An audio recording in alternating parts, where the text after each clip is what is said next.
And we are live. Hello, Scotch Test Dummy fans. This is Scott with the Scotch Test Dummies. With me is Bart, also a dummy. And Ben, kind of a dummy. And Ben, what are we going to do today? Well, gentlemen, I believe we are going to test it. That's right. We're going to test it! Bart had to come test in. it. All right. We do have Kilchoman, Machir Bay. Yep. Bart, you've got the box. This is a non-age statement. Kilchoman is an Islay I've got distillery. a picture. There you go. Very nice. And what are we looking at? 46% ABV? Yes. Yep. And I can smell the peat coming off of it as I'm pouring it into my glass. Now, also what we'll do, we're going to go through, we'll do a tasting on Kilchoman here. We're also going to talk to Ben. Ben is active on Twitter. He is a whiskey reviewer as well. Mm-hmm. We'll let him explain a little bit more what he's doing, but he is raising money for the Children's Heart Foundation. Children's Heart Surgery Fund. Okay. Do you want me to say what I'm doing then? Yeah, sure. Go ahead. Okay. As of Burns Night of this year, so Jan 25th, I set myself a challenge to review and make a video review and background history of 366 whiskies in 366 days. So from Burns Night this year through to Jan 24th next year, 2017, there'll be 366 different videos of different distilleries as well, because it would have been really easy for me to do like Glenmorangie 10 and then all the various wood finishes and that lot. So they have to be different distilleries and brands, of which this is one of them. So this is technically number 273. But this, now that I've got all the whiskies that I needed, because amazingly they were all donated. I'm only doing a 25 ml measure, so that's why I've got this jigger, to make sure I stick to one shot, which is the equivalent of 1 unit of alcohol in the main. So Twitter, Facebook groups, everything like that. Loads of people out there donated samples, miniatures, anything like that of all the various different distilleries and brands and everything like that. And now that I've got enough to actually complete the challenge, I've grouped them together. So I'm currently going through a run of Japanese. Once I finish that, I've got 60 Speyside whiskies to do. Then some world whiskies, and then I'll finish off with Islay, because Islay is my favorite out of all of them in terms of regions. So I'm doing this with you guys. But what I'm hoping is that this will download, and then I'll be able to kind of upload it as a separate video. It's going to be about 5 before, so sometime in January, this will hopefully come up as a separate video as part of my Islay run. But you guys have got it, and it was a pleasure to join you too. So it seemed as good an excuse as any to do this. Wonderful, great to have you here. Well, I mean, great cause. How did you pick, the Children's Surgery Hospital? I wanted to do it for charity, because it would have been easy for me to say I just fancy doing it for a laugh, and just asking people for samples and everything like that. And I think partly the reason I've managed to get to this stage is the whiskey community is incredibly generous, and I've not asked for anything particularly like rare or expensive. It's not like I'm trying to get, the most expensive whiskies ever. I'm literally going like, what's the bog standard version? So it's a Glenmorangie 10, it's a standard Bells, and doing it for charity means that I have to push myself to keep doing it. It would have been really easy for me to kind of get to 20 and go, oh, I'm not going to get any more, and yeah, this is too difficult. But doing it to raise money for charity gives me an incentive to keep going. And my eldest daughter is 6 years old, and her best friend at school is a little boy called Vaughan, who, when he was born with a hole in his heart. And before he was 1, he'd already gone through 3 heart surgeries. And I was looking for a charity that would mean something, and I spoke to his parents and said, look, if you could pick a charity to raise money for, who would it be? So they're a nationwide charity in the UK, but they're actually based in Leeds, which is only about half an hour away from where I live. They've got a dedicated kids department in Leeds Hospital. So all the money I'm raising will go towards the equipment and the support for them. So it's really personal. It's, you know, Vaughan's a fantastic little boy. He's absolutely amazing, but the amount of hardship that he's gone through was quite mind blowing. I didn't even realize until I got chatting to them and really finding out just how much he'd gone through. So when I set up the Just Giving page, it was literally how much do you want to raise? A finger in the air, £5,000. But to this point, I've raised nearly £1,300. And which is way more than I thought I'd get anyway. And it's, if I could get anywhere near that £5,000, then that would be absolutely amazing. And now I'm kind of thinking, okay, let's try and do the year, but maybe carry it on, and maybe not every single day, because it's been pretty tricky trying to do it. But carry on and at least kind of keep going, maybe once or twice a week, but keep the Just Giving page going and see if I can get to £5,000. That would be absolutely amazing. Wonderful, wonderful, great cause, and good job so far. I've been following you on Twitter. Yeah, it's let's just real quick. Yeah. Where do people go if they want to donate? It's a Just Giving page, so it's justgiving.com/a-dram-a-day, all one word. And that's got that will enable you to donate whatever you want. The way I've pitched it is, you know, if somebody's doing a marathon and they say, right, I'm going to run 26 miles, will you donate $1 a mile or something like that?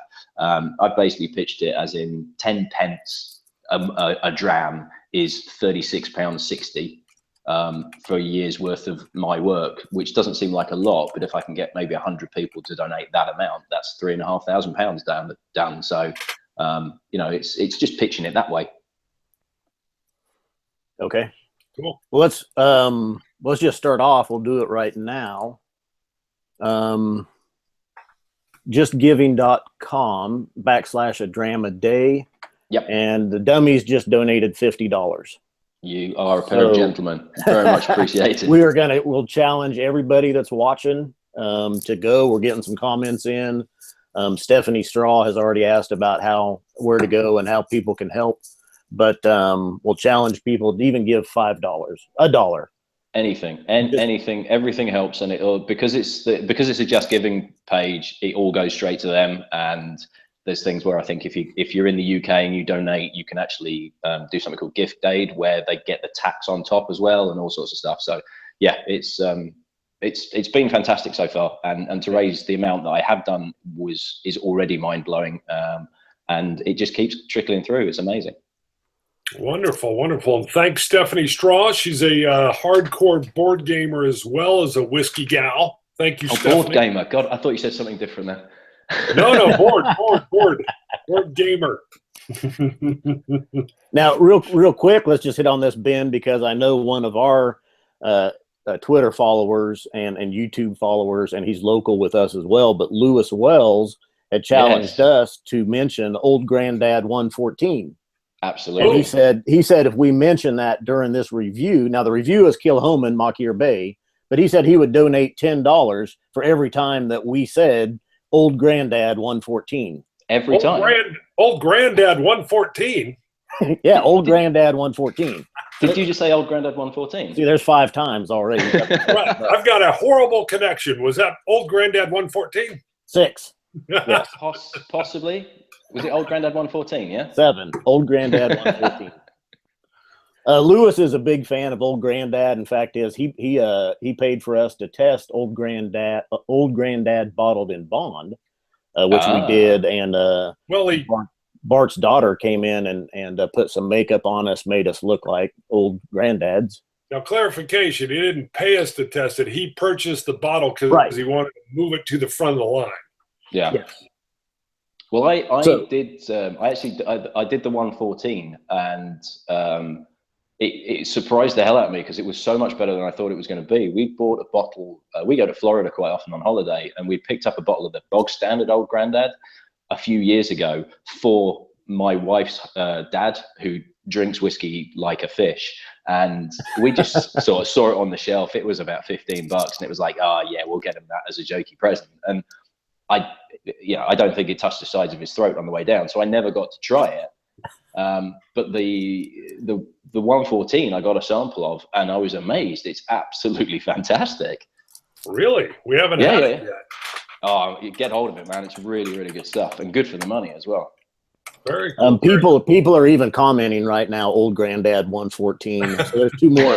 There's 2 more times for Lewis. He's up to 9 times. That's $90. He's going to regret this. He really is. Yes. Now I thought I might have seen one of his tweets. I thought the clarification was it was just if we mentioned it, not a number associated with it. Well, not every time we mention it. I don't know. Maybe I don't know. Maybe you can like twist his arm. I thought it was just the fact if we said it, not a numeral on how many times we said I think it was $10 for each time we said old granddad 114. Lewis is he's participating in the arts today, and the Broadway show Wicked is in town, and he's at the Wicked show, so he's going to get home and watch this and probably stroke out. Yeah, Wicked is like what, the prequel to Wizard of the Oz, I believe, right? Yes, something. Yeah. Now, real quick too, a little bit different. Everybody that's watching, I'm going to try to focus on the comment board here on YouTube. And join in with you guys and reply to your comments live, while Bart and Ben will probably be doing most of the talking. So if you hear the keyboard going, that's me replying in the comments. So now if you hear the keyboard going, you'll probably be seeing him type, because it'll default to him. Now I have a hard time just talking like that. That's a lot of pressure for me, Scott. Yeah. I don't know how you'll carry this. Yeah, because you're always so quiet, aren't you? Church mouse is how it's usually described. Now, Ben, why don't you start off? What do you see on the color with this Kilchoman? Well, it's pretty pale, isn't it? It's more often than not when I do color, I tend not to go too in depth in terms of whether coloring's been added to it, because it bothers me less than I know a lot of people. There's some people out there certainly get really head up about it, but I know for a fact these guys don't add coloring, and this is really pale. And I tend to compare lighter styles of whiskey to like white wine. So this to me is kind of quite a light, like almost like a Riesling color. It's really, really pale. Yeah, it is. But very, very fresh looking. Yeah, very pale, very nice. You're right. They have no color additive. Non-chill filtered, so very nice. What do you got on the nose, brother Ben? I mean, it's an obvious Islay. There is that peatiness to it, but it's not too overpowering. And again, there is a light, deft touch to it. I'm getting some mint in there as well. I don't know whether there's kind of mint and pencil shavings. Huh. I see the pencil as shavings. Well as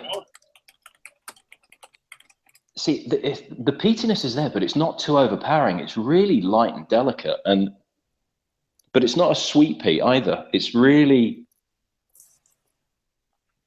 so soft. I mean, this just nose-wise, as an introduction to an Islay whiskey, I think it's gorgeous. Yeah, beautiful. Yeah, I get a little bit of citrus, and you're right. Yeah. Until you mention that pencil shaving, you're exactly right. It's kind of that freshly sharpened wood that kind of comes off of that pencil. Yeah. Great description. Yeah. I get a little bit of the citrus in there with it as well, and kind of really a mild to a medium peat smell that comes off of it. Just a tad bit of an iodine or a sulfur. It's strange, actually. The more I nose it, the less peat I get, and more of the citrus, and it's almost like kind of like a soda water nose as well. Yeah, there's nothing that punches you, smack in the nose. No. And you're exactly right. I could get the peat a lot more before I really got my nose in it, and now I'm able to pick up a lot more depth. That is a fantastic noise. Stephanie Straw just returned. She had to leave for a minute. She went and donated some money. Also, Ben. Oh, thank you very much, Stephanie. That's really appreciated. Thank you. Got any comments? Very nice. Excuse me. Comments coming in there, Scott? What do you got? Yep. Well, I've been addressing most of them right here, so doing good. Just a couple comments on where to go to donate. A couple comments about the Kilchoman and Islay scotches coming in. So let me see if I can get, I did get a map of where it is. Ben, I'll let you answer this one from No Nonsense Whiskey. He wants to know, would you guys recommend this for Islay beginners? Based purely on the nose, yeah, definitely. Absolutely. Because it's got that classic peaty characteristic, but it's, as Bart says, it doesn't smack you in the face. It's really delicate, and because there's other aromas in there, there's a really nice citrus freshness to it. It's a really good introduction to sort of give to somebody and say, look, this is where Islay almost starts and then goes more full on from this. Wonderful. Perfect description. I'm going to go ahead and I'm going to start tasting here. I can't hold off any longer. See, I could nose this for hours, man. Klaus Dobelman also just made a donation. Cheers, Klaus. He is a lovely fella, is Klaus. Yes. Yes.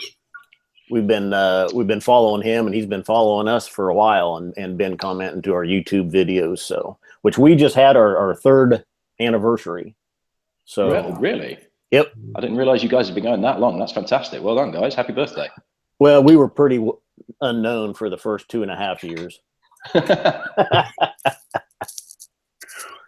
Yeah, it took a throat punch or two for us to get on the map. Yeah, the throat punch really is when it started booming. I don't know. Go ahead. Go ahead. I was going to say, I don't know if you guys have seen, but there's a guy I've encountered through Facebook, a guy called Jason B. Standing, who was one of the first guys to donate some whiskey to me. And he, on Facebook, is quite obsessed with really odd flavors of crisps. And I found a pack of, God, what was it? It was like baked camembert and oak smoked garlic crisps. So I did a kind of one-off spin-off rather than a dram a day, a crisp a day, and did like a crisp review video. And sadly, it's got more comments and views than most of my other, like 250 of my whiskey reviews. Yes. I haven't got as much attention as this damned crisp review. Yeah, so I've gone the wrong way. Yeah. Way back in the day, we were both in the Army, and we did a little informational deal kind of on branches and stuff. And that is not by minutes watched, but by views. It's our 2nd top video. And Scotch, our en route fusion, is still number 1, but it was amazing how that took off. I've just apparently I did Porter-Skeg 100 proof. God, when was that? February. It was like number 16 in the challenge that I did, because I know one of the guys that set up the whole Porter-Skeg thing that works at the Whiskey Exchange. And because Jim Murray's just announced that, I think, as the runner-up of best single malt, all of a sudden views on that have just gone through the roof, because everybody's gone, oh, Jim Murray says it's really good. Right, let's go and check out what everybody else thinks of it. Yep, that happened with us with the Northern Harvest Rye. Oh, God, yeah. So we had reviewed that about 3 months prior and been really surprised by the amount of flavor. And we had all of about 100 and some views, and then it ranked up in his Bible, and boom, it hit like 6,000 or something. Yeah. I wouldn't be surprised to see a few more kind of Booker's Rye 13-year-old appearing at some point or another. Yes. All right. What's your flavor? I'm very, very pleased with the peat flavor here. The peatiness is there, but it's a bit earthy as well, I'm finding. There's a very much a kind of, not muddiness, but it's really evocative of the actual peat soil. And the smokiness is more, it's slightly more ashy to me. So there's less TCP, there's less iodine, and this is very much more of a kind of ashy, earthy smokiness. The citrus is still there. The freshness is still there as well, but definitely more of a peat influence on the palate than on the nose, but it's still really gentle and really, really well balanced. And I mean, I've only taken 2 sips of it, and I can still taste it. The finish just keeps on giving. Yes, 100%. You've nailed it. It's got a lightness to it. That citrus lightness is in there, but you're right. That peatiness, you nailed it when you said it's. I almost think of it as thick, but you're right. It's like it's much more of the soil, of a feeling of the peat on the soil. It's not like you're in the middle of the campfire kind of deal. Although you're right, there's that ashiness to it, but much more earthy. Great description there. And you're right. What I love about peats all the way around is that those transitions that moves through. And you're right, that lingering peat is still there now. All right. Daniel Willis replied. He said, "It's so true about the earthiness. I get the very same thing, almost like a dirt component." Now, I have in my notes, and a lot of times Bart refers to when he was a kid or when he was a teenager, certain things that come to mind. Oh, I actually have steady. one of Easy. I have one of those instances in my notes on this, and it reminded me when I was in high school, I helped a friend on a farm, and each summer we'd be stacking hay bales. And so I really got at one time, this reminded me of when we'd be out, it'd be dry summer heat and you're stacking these hay bales and that hay would fly into your mouth and you'd taste it for that grassiness kind of, and the dirt with it as well. Very dry dirt, kind of that grassiness. Yeah, you're right. There is a slight dryness to it as well. It kind of leaves your mouth a little bit dry, but it's a really pleasant dryness. It's not kind of leaving your mouth tacky or feeling like you need to drink some more water. It's fantastic. It's really, really good. Yeah, it is. It's a really light dram. You're right with that. A little bit of an astringent in there on the side of my cheeks, leaving that dryness in there. A lemongrass. And again, I mean, I'll say it again and again, that the trailings that you get with that peat and how it lasts and lingers for half a minute or to a full minute here. Wonderful. That is very, very good dram indeed. I suppose, I think also, obviously talking about Kilchoman, is we probably should mention John McClellan, who was the distillery manager but passed away in March of this year. He'd been at Bunnahabhain for, I think it was about 21 years before he joined Kilchoman in 2010. And he was really, really highly regarded at the distillery and in the industry. And it was quite a sad passing earlier on this year, but this really is testament to him. And I think a really good kind of homage to him as a person and what he brought to the distillery. And I think it would be remiss of us to kind of talk about Kilchoman and not mention him, because he really was a key part of that distillery. Well said, well said. What do you got there, Scott? What do you got? You're reading something. Just going through the comments here. Some comments about me eating dirt on a farm. That sounds about right. You were picked on as a child. That's what you're talking about there. Yeah. We got, I don't know for sure what his name is, but XX Uncle Mark sent greetings from Germany. Oh, there you go. And I know Klaus is in Austria. I was trying to think where else where we had fans joining in. Of course, England.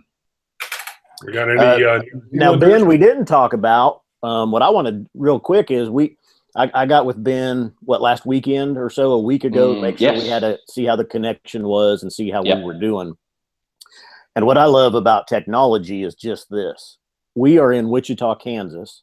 You are in York, England. Yep. I didn't even look up. I don't know how many miles away that is, but our internet connection, this data is flowing back and forth. We're streaming just fine. It's like you're in the next room. Hey, I didn't want to say, Scott, but I am in the next room. No, Mandy.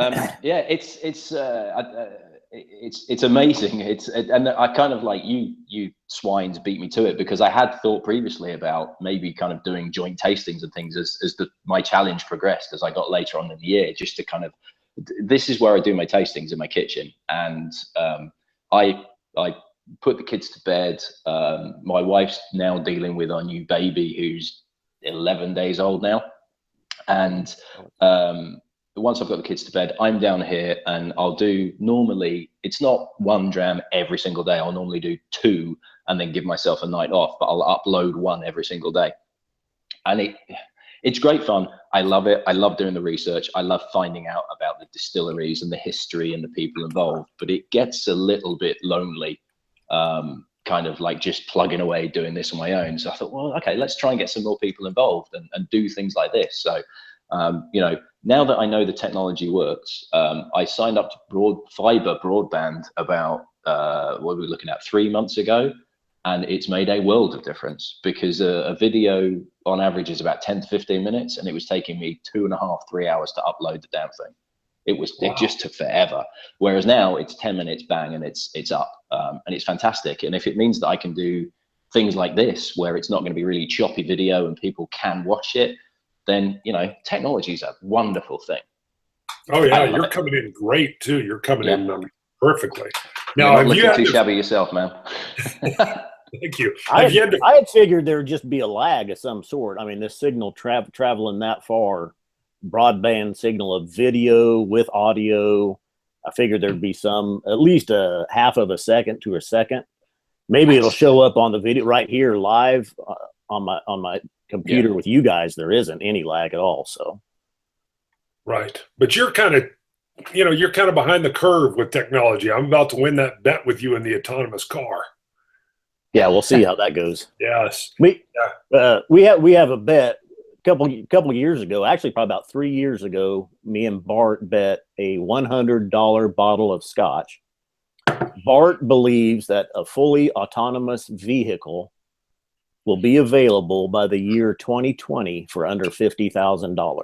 Bam. And I don't.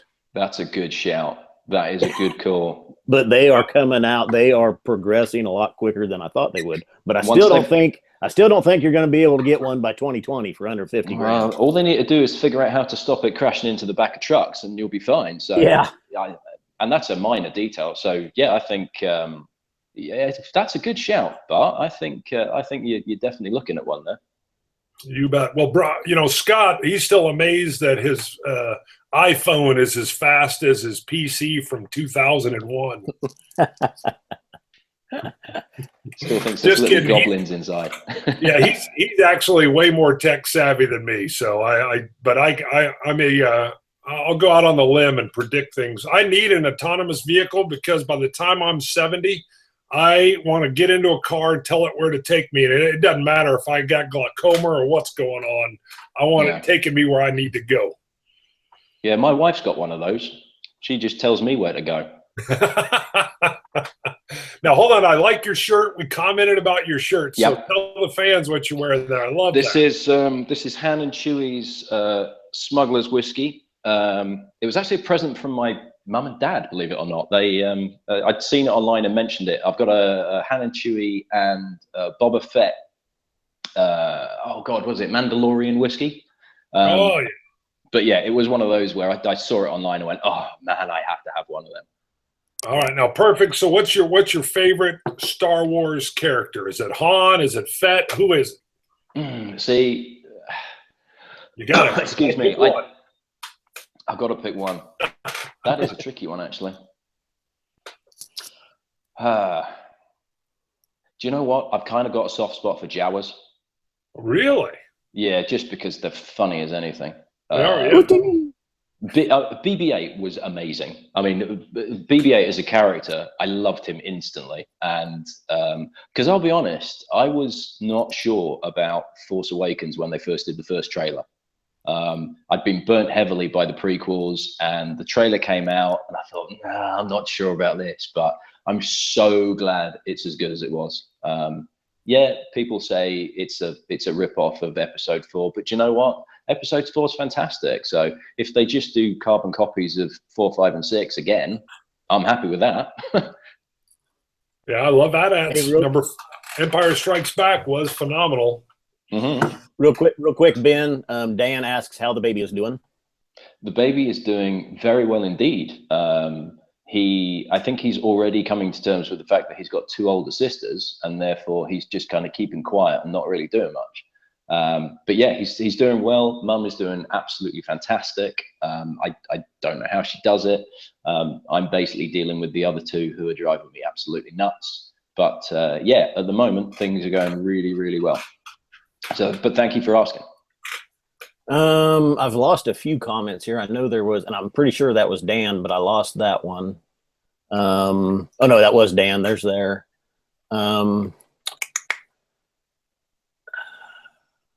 Malted in Montreal loves the Machir Bay. Says it's one of his favorite Islas, especially for the money. Yeah, speaking of which, how much is it for you guys? Because we're looking at about £40 for this. I know the Whisky Exchange had it online at 43 quid when I checked earlier. So how much does this work out for you? It runs about $45 here, which I don't know what the conversion rate is. Well, at the moment, I think it's about 1 to 1. It's ridiculous the way that the pound's going. But I think we're on $1.2 to the pound. So really, yeah. So if you picking this up for $40 to $45, that's cheaper than we're getting it. So how do you manage that? But yeah, that's a really, really good price. I think 43 is a very, very fair price for an excellent Islay whiskey. Delicious. Dan E has commented on our shirts, Bart, and he says we need to lose the shirts and boycott the NFL. Why? Well, because of all the protests that are going on. Oh, the refusal to stand for the national anthem. Yeah. Well, I think some folks are just trying to get attention. So let them sit down, kneel, hold their hand up, whatever they got to do. There's 2 things Mom always said you don't talk about, and that's politics. Bingo. I just say let them be. Let them do what they want to do. Heck, there's some people calling that they'll by in about 20 years football will be dead. They're saying that all these concussions and injuries that the youth movement's going to leave football together and it'll be dead in 20 years. So we'll see. What's going to take its place, though? Well, I'm sure it'll be a regular football, like from your neck of the woods. Rollerball. That's all my boy wants to play. Yeah, he's like soccer. So now, Bart, though, you actually picked up this one, and it was in a gift set.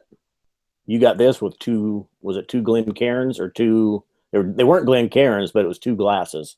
Yeah, they're these little they're almost like the Canadian Glencairns, but they're super tiny. Don't you have them in that box behind you?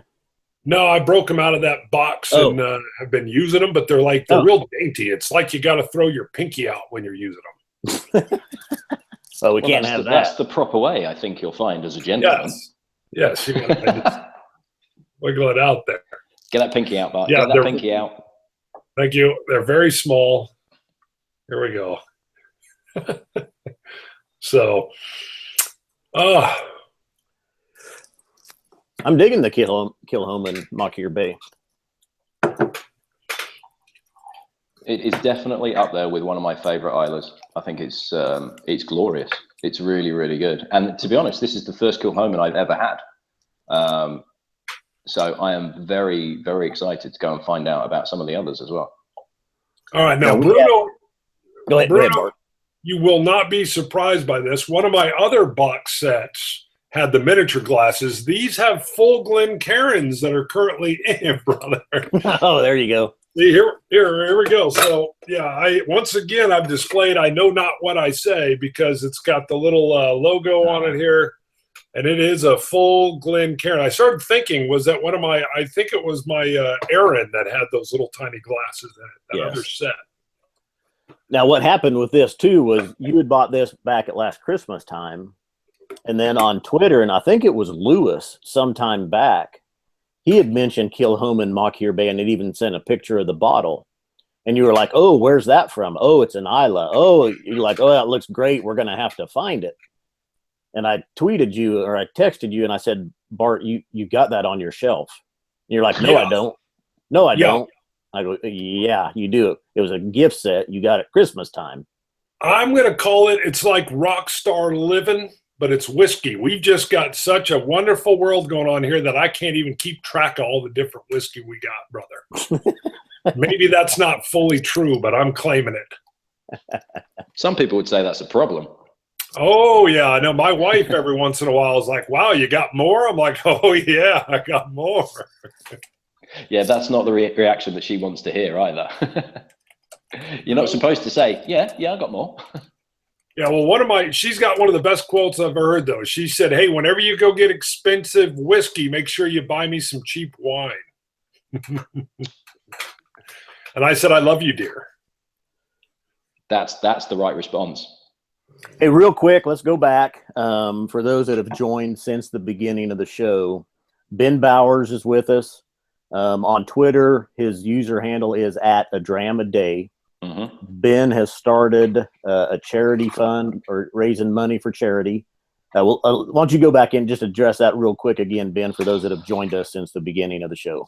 Yeah, so previously on Scotch Test Dummies, I am challenged myself to do a video review and background history of 366 different distilleries and brands over the course of 366 days. So I started on Burns Night of this year, which was 25th of January, and I'll finish on 24th of Jan next year.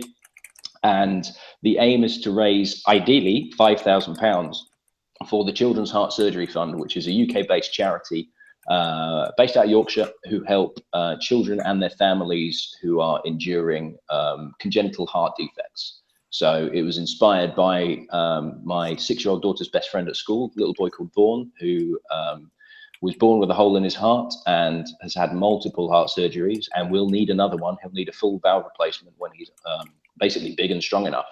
So yes, at the moment I have raised nearly £1,300.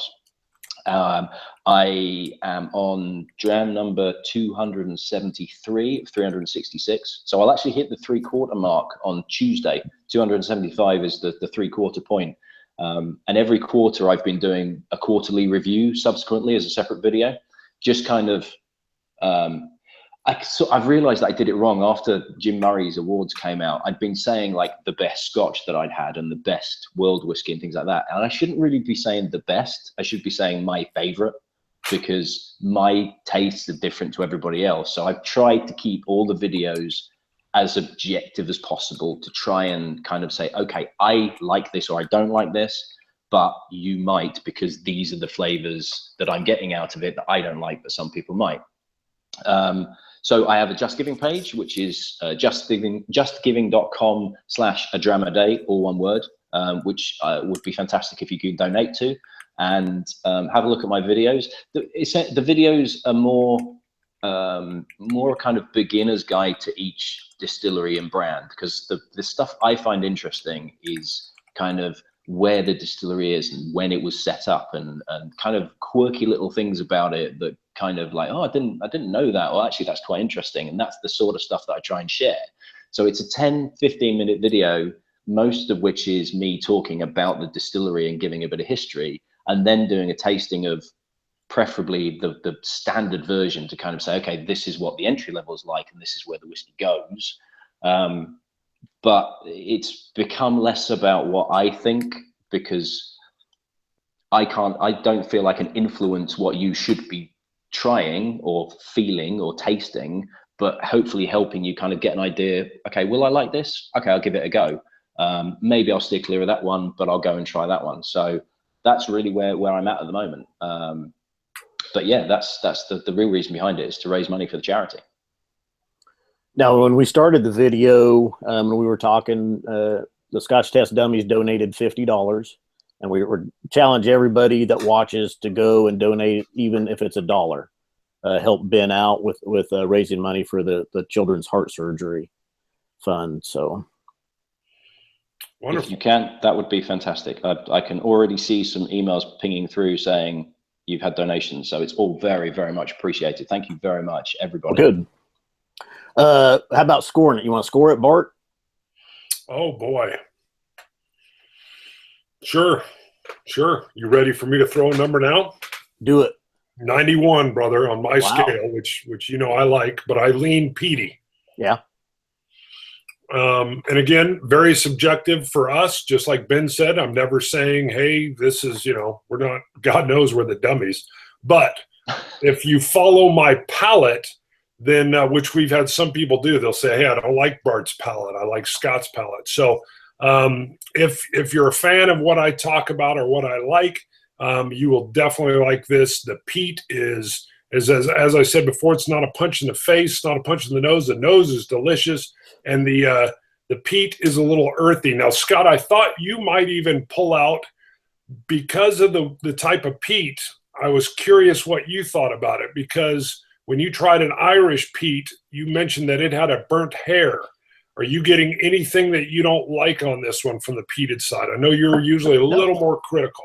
No. In fact, I've started warming up to the peateds, and if you watch our review of the Brooklotti 3D3, I'd had a revelation when I sat down with it, and literally I sat down and took a sip of it and almost sat up in my chair, and I was like, "Wow, what is that?" And since I've been hitting my Lafroigs and I've been hitting my Ardbegs, I give this a 89.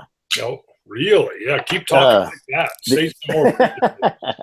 And 89, it's just because it's pretty mild, it's pretty smooth.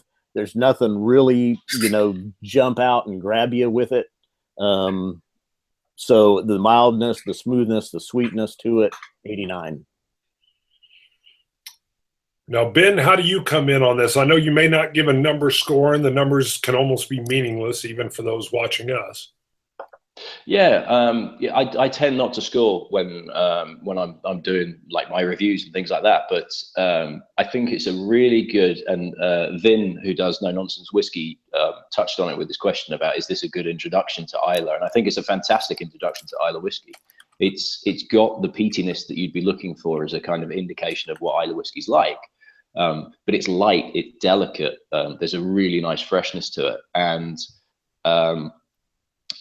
definitely as an introduction to kind of say, look, it's not too light that it dissipates. You can get some lighter styles of Islay, things like the old style of Black Bottle, where peatiness was there, but it was really subdued and in the background.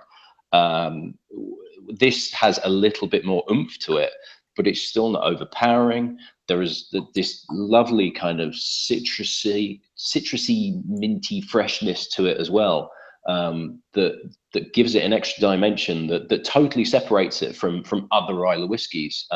It's nowhere near as intense as a Lafroig or an Ardbeg or anything like that.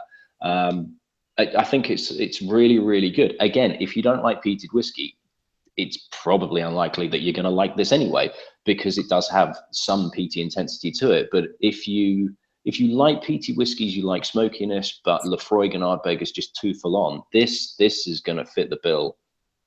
Absolutely. But I think with its complexity, with its depth of flavor, with its freshness, I think it's an absolute belter. Malted in Montreal asks if we get banana. I don't get any banana notes. Possibly, but that might be because you've just said it. Yeah. But before I said it, you didn't get any. Not obviously, no. But I'm like a couple of days off the end of a head cold as well, so I probably missed about half the flavors in there. I'll be honest, I was immensely relieved that some of the things that I picked up, you guys did as well, because that's always the fear, is you're saying, oh, I get this, that, and the other, and everybody else is sitting there going, no. Yeah. But see, looking for it, I do get banana, but I think it's because I'm looking for it. But I could kind of see, you would definitely get it. Almost banana like skin as well. Yeah, like an overripe banana, maybe. Is that, yeah. Yeah, I'd go with that. Yeah, after he mentioned it, but yeah, I wouldn't have picked it out on the forefront.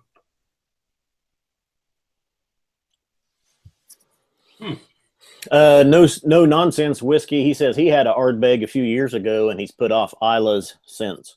Oh no! He needs to go back. Get back go back. It, try. Start with maybe the Lafroig 10. Even I was really impressed with it.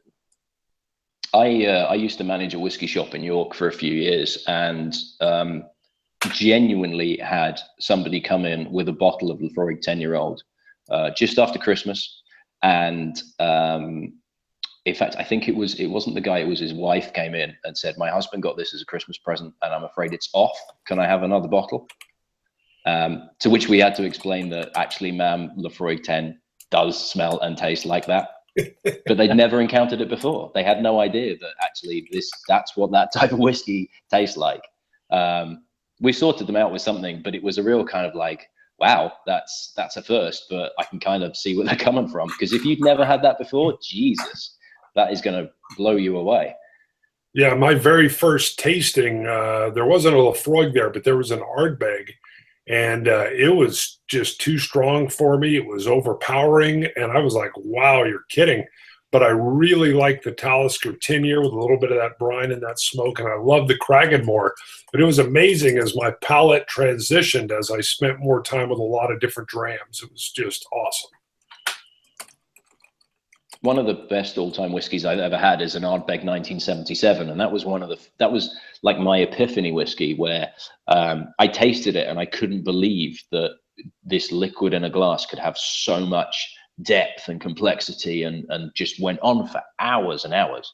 And that's an Ardbeg, but it's not the 77 wasn't a hugely peated Ardbeg. It wasn't like in your face and really intense. And even at that stage, the 77 Ardbeg I thought was one of the best things I'd ever had, but I couldn't touch the Ardbeg 10 because it was just too full on. It was too intense. And it takes a while, you know, it's like, you guys don't really get Marmite, but Marmite is really, you love it or you hate it, and your taste can change and you can kind of get around to it. But it seems to be even more so with Islay whiskey sometimes it can take a while you really kind of have to progress through and almost not train your taste buds, because that sounds like if you don't like Islay whiskeys, there's something wrong with your taste buds. But it takes a while to almost acclimatize yourself to the intensity of flavors that are in there. And you might still hate the stuff, but it's one of those where if you grow to love it, boy, do you love it. Right. Yeah. The Compass Box Peat Monster was really my eye opener on the peat, on the smoke. And that was thanks to Scott. He said, "Hey, you got to come over and try this." And I was rookie enough. I was judging it by its paleness and everything. And then I tasted it and was like, whoa, I want more of this. So that was the one that gave me that epiphany of wow, I really like, and it was the transitions and the lingering flavors and the aftertaste that just stayed with me and changed and evolved. And from then on, I was searching out the peat. And those guys at Compass Box really can't do wrong anyway, to be fair. Great blenders, such an art. So I better warn you guys as well, because I've just I had the displeasure of having probably the worst whiskey I've ever had a few nights ago, going through my Japanese run. So if somebody, and this is for everybody else that's watching as well, if you're in a bar or you've got a friend of yours and they offer you a shot or a sample of a Japanese whiskey called Fujikai 10-year-old, steer well clear. Just run in the opposite direction as far as you can. Fujikai 10-year-old. Yeah, Fujikai 10-year-old. I was a sample I was donated towards the challenge, and I'd already heard things. I'd read things online, and a few people that I know that had it had gone, "Oh my God, I really can't wait till you do this review because it's just the worst." And I tried so hard to be positive about it, and tried to be as open-minded and tried to give it as much of a chance as possible. And it's dreadful. It's absolutely dreadful. But it's worth, I'd almost say try and get hold of it if you can, because I'd love to see your reactions. Likewise with anybody else, I'd love to see their reactions. But I have not yet found one person that's had anything good to say about it. Maybe you got to wait just 2 more years. The Fujikai 12-year might be phenomenal. That's the difference. It's that extra couple of years that just right. turn it. That's right. 2 more years, baby, and you got a gift. Whiskey Rover agrees with you. He says that Japanese 10 is awful. Yeah. If there's anybody out there that does like it, I'd love to know. Probably some Australians, I bet you. I'm not even going there. I'm steering clear of that one. They'll go have it now just because you said it was awful. They gotta have it now. They're going to prove me wrong. Right. Yeah. Australian rules whiskey. Yeah. Somebody at the distillery is going, why have all our Fujikai sales shot up? All right. What do you got in there, Scott? We're getting close. We're getting close. Yeah. Nope. Just good comments coming in. We got a lot of recommendations coming in. Dan E did comment several smokies and peaties that he likes, and he's got the Connemara in his list, which I have to disagree with. That's the one that ruined. That like wrecked Scott. That was terrible. I've got to say, I'm a fan of the Connemara. I did like that one. Let me just I'm going to bring up my list and tell you what I've got. So we're looking at, so like I say, I've got 60 Speysides to go through, which I feel like is going to be a bit of a drag after a while. Then a whole heap of world whiskies, of which there's some crazy stuff in there. And then it's looking like 13th of Jan. So set a date in your diaries for 13th of Jan. If you like your peated whiskies, that's when I start the Islay run. So Glenmarnock, which is it's like a supermarket bottling from a chain called Aldi. Bunnahabhain 12, Bamor 12, Kalila 12. The Kilchoman, if I can get a copy of this video, I'll upload then. The Bruichladdich Classic, Port Charlotte Islay Barley, Port Ellen 8th release, Octomore 2, Elements of Islay Peat, Lefroy 10, and then the very last whiskey, number 366 of the challenge, is going to be Ardbeg 10-year-old. Oh, there you go. Have you had the Bruichladdich with their Port Charlottes? Well, I've got Port Charlotte on the list. Okay. So I've kind of, because I've kind of taken Port Charlotte as a separate brand to Bruichladdich, because strictly speaking, it's the same distillery, but I need to make the numbers up for a start anyway. So, and they're different enough. Likewise, Octomore as well. So I'm looking forward to Port Charlotte because I can't even remember if I've had it before. I think I have, but there's quite a few of them, so I couldn't say which one I'd had. Yeah, I just love it. I like their Scottish barley version over their Islay barley, but both are phenomenal. Very good. Whiskey Rover says that I don't know how to pronounce this. The Port Scioba bottling of Port Charlotte is good in a sherry butt, which would be my style. I haven't had it. Keep going, brother. Keep going. Just a lot of comments still coming in. People just different recommendations, their favorites. Several comments on the Connemara 12-year. And was ours the Connemara 12-year peated, or was it the NAS peated? Oh, did you remember? I do not recall. I'm sorry. I thought all of them were anyway, aren't they? I know I had the NAS not that long ago when I went through Irish, and that definitely was. It was a soft peat, but it definitely was peated. Ugh. He didn't like it. He did soft melted rubber. Yeah, he wasn't a fan. I think it just needed to open up a little bit more for him. I don't know. I've gone back to it once or twice, and that was the one you were drinking straight from the neck of the bottle. Yeah, that's right. Yeah, let it breathe, man. Yeah, come on. You were doing it all pirate style, trying to be all hip with the young crowd and all. Chug, chug, chug, chug. That's right. All right. How about real quick? Let's do. Is it worth it? Kilchoman Machir Bay at $45 US. I say yes, it's worth it. This is a lovely drink. Love it. Yes, I love it. It's very much worth it. It's even more worth it at $45 because that works out cheaper than we'd be able to get it over here in the UK, which is worth it. But I think you guys, if that's how much you're paying for it, you've got yourselves a running bargain, I tell you. Mm-hmm. Mm-hmm. Dan E comments that we did have the NAS Connemara peated version. So, way to go, Dan, East Coast. Yep. All right. Well, I suppose where are we at?